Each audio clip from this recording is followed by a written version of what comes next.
Hello students, welcome to my YouTube channel Physics arena.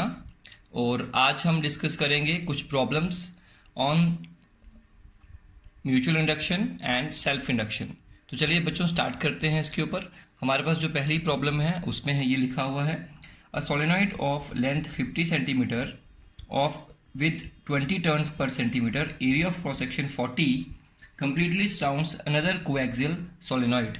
Actually हमारे पास यहाँ पे दो सोलेनॉइड हैं, एक सोलेनॉइड इस तरह से है और दूसरा सोलेनॉइड भी यहीं पर है। उसको हम दूसरे कलर से रिप्रेजेंट करेंगे।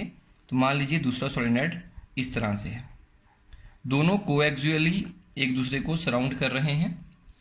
Late us suppose this is S1 and this is S2।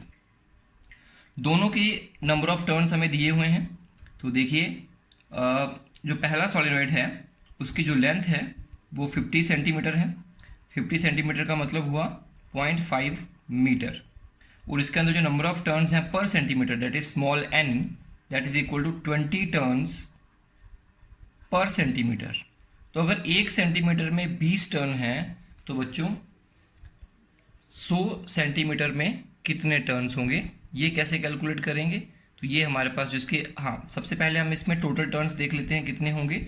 वो होंगे n into L, that is और you can write like this also.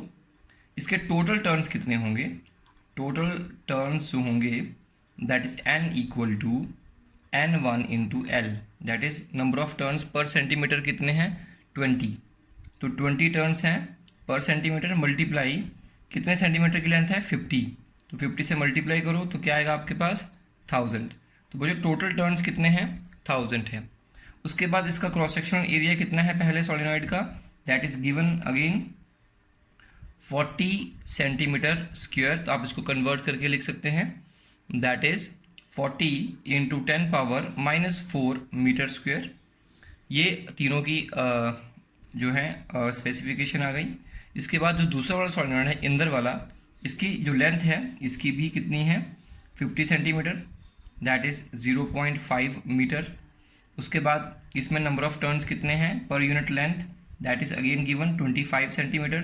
25 centimetre नहीं 25 टर्न्स हैं, सॉरी 25 टर्न्स हैं पर सेंटीमीटर है।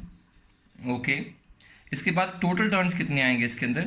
टोटल टर्न्स जो होंगे दैट इज n2, इसको लिखेंगे n1, n2 equal to n1 multiply length, that is 25 multiply 50, that is equal to ये आएंगे आपके पास 1250 टर्न्स आएंगे, टोटल टर्न्स जो इसके सोलेनॉइड के होंगे। और इसका क्रॉस सेक्शनल एरिया जो है वो है 25 centimetre square, that will be 25 centimetre square equal to 25 unit को कन्वर्ट करना मत भूलिएगा कभी भी, that is -4 25 into 10 power -4 metre square. Okay अब हमें निकालना है म्यूचुअल इंडक्शन। तो म्यूचुअल इंडक्शन जो होगी इनमें that is equal to mu naught n1 n2 a upon l। ये इसका फॉर्मूला है। सबसे इंपॉर्टेंट क्वेश्चन ये है कि यहाँ पे एरिया किसका लिखें, इसका a1 लिखें या a2 लिखें। ये सबसे ज़रूरी बात है इन प्रॉब्लम्स में। तो एक बात याद रखिएगा, जिसका दोनों में से कम एरिया होगा, छोटे वाला जो एरिया होगा वो इस फॉर्मूला में लिखा जाता है। तो कम एरिया कौन सा वाला है, A1 की A2? तो A2 छोटा है इसलिए A2 को हम लिखेंगे यहाँ पे, that is equal to mu naught है 4 पाई इंटू 10 पावर -7 एंड 1 है 1000 एंड 2 है 1250 और एरिया है 25 into 10 power -4 divided by length है 0.5 मीटर। यूनिट्स का खास ख्याल रखिएगा। इन सब को जब आप कैलकुलेट करेंगे and you will get a answer 7.85 into 10 power -3 henry. Why? इसका यूनिट हेनरी होता है and that can also be written as like this 7.85 millihenry. तो दिस इज द रिजल्ट। तो इसका मतलब ये हुआ कि इस कॉइल में जब करंट फ्लो करेगा तो दूसरी कॉइल में भी इंडक्शन होगी, वो म्यूचुअल इंडक्शन होगी। और कितनी होगी, इस तरह से उसको कैलकुलेट किया जा सकता है। तो चलिए बच्चों सेकंड प्रॉब्लम देखते हैं क्या है। देयर इज अ सोलेनॉइड, यहाँ हमारे पास एक सोलेनॉइड है लाइक दिस और इसका जो एक्सियल लाइन है ऑब्वियसली इस तरफ होगा, मैग्नेटिक फील्ड भी एक्सिस के पैरेलल होगी, बिल्कुल इस तरह से होगी। मान लीजिए इसमें करंट फ्लो कर रहा है आई, और इसके अंदर यहाँ पे एक छोटी सी कॉइल रखी गई है इस तरह से, ये इसके नीचे को एक्सटेंशन किया गया है। ये कॉइल जो है वो इस तरह से रखी गई है लाइक दिस, मतलब उसका जो एक्सिस है वो इसके एक्सिस के पैरेलल होगा। ओके, अब अगर हम इस कॉइल में से या सोलेनॉइड में से करंट को चेंज करेंगे तो फ्लक्स चेंज करेगा तो इस छोटी कॉइल में से भी जो फ्लक्स होगा, लिंक कर रहा होगा, वो भी चेंज करेगा, जिसके कारण इसमें इंड्यूस्ड ईएमएफ बनेगी। तो सबसे पहले हम बता देते हैं गिवन में क्या है, और इसकी जो इंड्यूस्ड ईएमएफ है वो हमें कैलकुलेट भी करनी है। गिवन में हमें ये है कि number of turns per unit length जो है पर यूनिट सेंटीमीटर वो 10 है, दैट इज गिवन। पर सेंटीमीटर कितने हैं? 10 है। तो भाई पर मीटर कितने होंगे फिर? 1000 होंगे, क्योंकि 1 सेंटीमीटर में 10 टर्न है, तो 100 सेंटीमीटर में कितने होंगे? 1000। तो ये आ गया। इसके बाद इन्होंने कहा हुआ है कि इसमें हमने करंट को चेंज किया।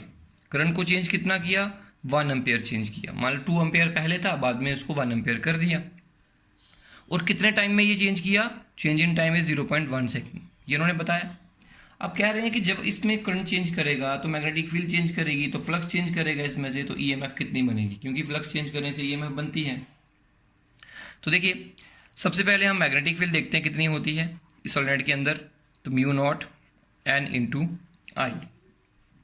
अब आप इसका डिफ्रेंसिएशन दोनों तरफ कर दीजिए, that is D B by D T equal to mu naught constant है, एन कॉन्स्टेंट है, D I by D T. Okay, now change in flux और induced EMF. Induced EMF in the small coil, ये जो coil है that is E equal to D phi by D T. उसमें से जो flux link हो रहा है उसका डिफ्रेंसिएशन करना है। और आप जानते हैं कि फ्लक्स का वैल्यू क्या होता है? बी इंटू ए, मैग्नेटिक फील्ड मल्टीप्लाई एरिया इस कॉइल का, वो भी दिया हुआ है 1 सेंटीमीटर स्क्वायर। डन, वो भी बात बन गई। दैट इज इक्वल टू, अब ये आएगा हमारे पास एरिया जो है वो तो कांस्टेंट रहेगा, तो d B by D t हमारे पास ये फॉर्मूला बनेगा।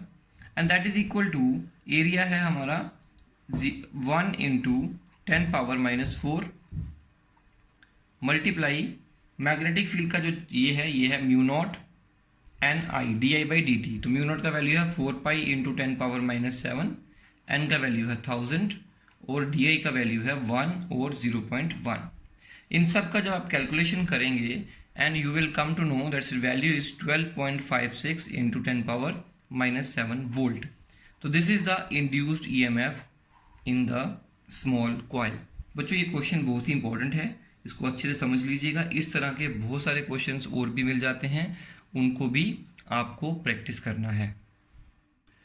तो चलिए बच्चों, नेक्स्ट प्रॉब्लम एक और देखते हैं। ये भी एनसीईआरटी का एक प्रॉब्लम है। एक हमारे पास यहाँ सोलेनॉइड है, there is a solenoid, air cored solenoid है। एयर कोर का मतलब होता है कि इसके बीच में एयर है। अगर यहाँ पे आयरन रखा होता तो हम कहते हैं आयरन कोर सोलेनॉइड। इस सोलेनॉइड को हमने एक बैटरी के साथ कनेक्ट किया, पर with the help of a की। तो ये हमने यहाँ पे इसको कनेक्ट कर दिया। Let us suppose we connect a battery here. Okay, इसमें करंट फ्लो कर रहा है लाइक दिस। ओके, जब इसमें करंट फ्लो कर रहा है तो ऑब्वियसली यहाँ पे मैग्नेटिक फील्ड भी होगी। Magnetic field is present here in the solenoid, और वो मैग्नेटिक फील्ड आप जानते हैं। ये जो सोलेनॉइड है इसकी कुछ स्पेसिफिकेशन दी गई हैं कि इसकी जो लेंथ है वो 30 सेंटीमीटर है, मतलब 0.30 मीटर है। इसका क्रॉस सेक्शनल एरिया है 25 सेंटीमीटर स्क्वायर, मतलब 25 इंटू 10 पावर माइनस 4 सेंटीमीटर होगा, मीटर स्क्वायर होगा। इसमें टोटल टर्न जो है वो 500 है। इसमें जो करंट फ्लो कर रहा है वो है 2.5 एम्पेयर। 2.5 एम्पेयर ये कनेक्टेड है, थोड़ी देर के लिए इसको कनेक्ट मान लीजिए। और हमने क्या किया, अचानक से हमने करंट को बंद कर दिया, मतलब यहाँ से की को ऑफ कर दिया। जैसे ही हमने की को ऑफ किया, की को ऑफ करने में जो टाइम लगा हमें, dt जो टाइम लगा, change in time, that is 10 power minus 3 seconds. और करंट जो है वो अचानक से बंद हो गया। तो पहले करंट था 2.5 एम्पेयर, उसके बाद करंट अचानक से 0 हो गया। तो what is the change in current? Change in current that is D I equal to 2.5 ampere. Obviously 2.5 ampere ही आएगा, but that will be minus, why minus, क्योंकि that is final minus initial. 2.5 ampere that will be equal to minus 2.5 ampere, 0 minus 2.5। Okay, तो जैसे ही इसको of किया तो उन्होंने पूछा है कि यहाँ पे जो पोलैरिटी आएगी, मान लीजिए इससे प्लस और ये माइनस आएगा, किस वजह से आएगा, क्योंकि यहाँ पे बैक ईएमएफ बनेगी। क्योंकि जैसे ही आपने करंट बंद किया तो यहाँ पे फ्लक्स चेंज हुआ, फ्लक्स जीरो हो गया। Whenever there is change in flux there will be induced EMF, और वो इंड्यूस्ड ईएमएफ जो है वो यहाँ और यहाँ दिखेगी। यहाँ प्लस आएगा, यहाँ माइनस आएगा, या यहाँ प्लस आएगा, यहाँ माइनस आएगा, जो भी आएगा वो आपने बताना है कितना आएगा। मतलब एक तरह से उन्होंने पूछा है कि जो प्लस जो पोटेंशियल यहाँ होगा वही यहाँ होगा, जो यहाँ होगा वही यहाँ होगा, तो बताइए कितना कितना होगा। तो एक तरह से आपको बैक ईएमएफ कैलकुलेट करनी है। तो हमें बैक ईएमएफ को कैलकुलेट करना है। अब बैक ईएमएफ का फॉर्मूला क्या है, तो कहेंगे बैक ईएमएफ जो होती है minus L D I upon D T. बिल्कुल। और सेल्फ इंडक्शन का फॉर्मूला क्या होता है, सारे जानते हैं, mu naught n square a upon l. Okay, तो यहाँ से लिखेंगे माइनस म्यू नॉट, एल का वैल्यू लिख दीजिए, n square a upon l into d I by D t, that is equal to minus 4 pi into 10 power minus 7 multiply number of turns कितने हैं 500 into 500, क्योंकि स्क्वायर है। Area of cross section कितना है इसका, that is 25 into 10 power minus 4। उसके बाद area लिख दिया, डी आई कितना है, दैट इज माइनस 2.5, ये हमारे पास आया 2.5।